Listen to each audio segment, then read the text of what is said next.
Hi everyone, and welcome to Gelatin 101, where I'm going to show you how to use different gelling agents to set or unmold desserts.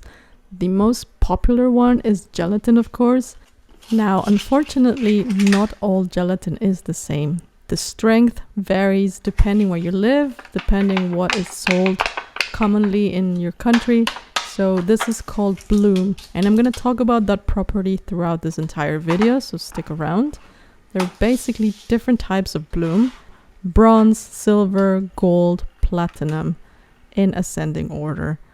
So for me, I'm able to buy platinum strength gelatin sheets in my country, and that is roughly 1.8, 1.7 grams per sheet.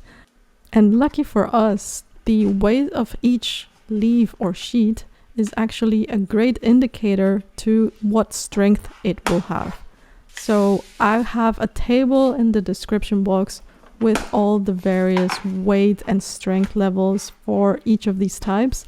So please check that out. I don't have time to explain all of that in this video, but I will leave the values in there for you to look at. Now, gelatin is an animal-based product, so if you're looking for a vegan alternative, you have agar powder, which is what I'm showing here. There are other types like flakes available in some Asian markets, but this is something that you can easily find, hopefully, in your supermarket. And I want to show you the differences in terms of what they look like with respect to gelatin powder, which is what I have here. And you can already tell that it's much coarser. These are more granule-like powders for gelatin. And gelatin, it is an animal-based product, and you can find actually different types of it. There's the pork gelatin and also beef gelatin. So visually, the gelatin powder is very different to the agar-agar powder, so in that sense, you cannot confuse them. Now, I'm using 1 cup of water just to show you how to use gelatin and agar. So basic steps, we have blooming, which is activating or hydrating your gelatin or powders, and a warm base, which is my water in this case.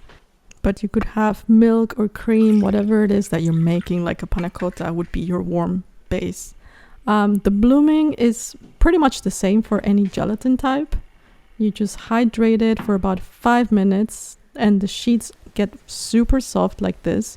You just have to make sure to squeeze gently any excess water before putting that into your warm base.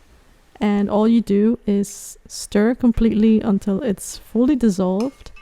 And that is basically it. At this point, you are ready to transfer it into your molds or anything that you're using to serve it.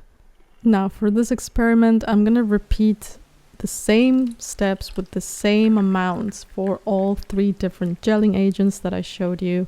And we'll have a look together and see how they set, see their colors and textures. So next up we have the gelatin powder, and again we follow the first step, which is the blooming, which is adding some cold water to the gelatin to hydrate it. And you can see that all granules are fully covered and fully plump, ready for my warm base.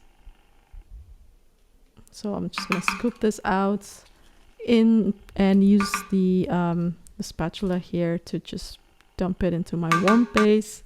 And again, you stir until everything is nicely dissolved. Once that's fully dissolved, go ahead and follow the same process. You pour it on your mold and you can set this in the fridge. Now for the agar-agar, there are 2 options that I'm going to show you here. The first one is by pre-dissolving it with cold water. And I found by looking around at different recipes that this is actually optional. You can literally take the agar and dump it into the water and boil that all together. So that's my option number 2.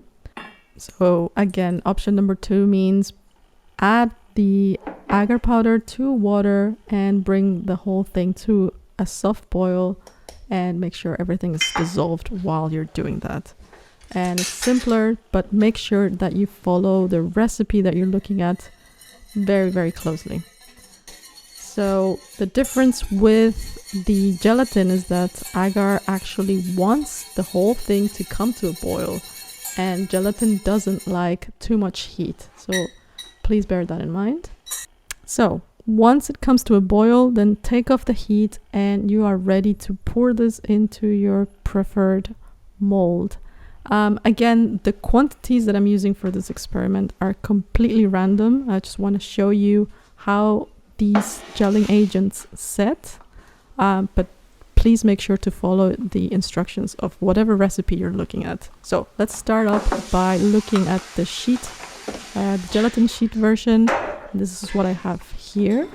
This is what I prefer to use because it's the clear version of gelatin, and it has less of an odor as well. So the taste is much cleaner with the sheet gelatin than with the gelatin powder. The gelatin powder is the one I'm holding right now. You can see it is still clear, but it's not as clear as the gelatin leaves. So that's also why pastry chefs prefer it. But it really depends for what the recipe calls for, what kind of dessert you're making. But you see that texture-wise, it's pretty consistent. And that is because I'm using the same strength of gelatin in powder form and in leaf form. Now the third one is my agar-agar powder. You can already tell that the texture is completely different to the gelatin. I'm using the same amounts of the powder, but it sets much differently and it's not as clear. So just be very careful when you're trying to do substitutions, because as you see, they're not exactly equivalent. But I hope this gave you a rough overview of all of these. And if you like this video, please make sure to like it and to subscribe to my channel. And if you want a second part, let me know. Thanks for watching, and I'll see you next time.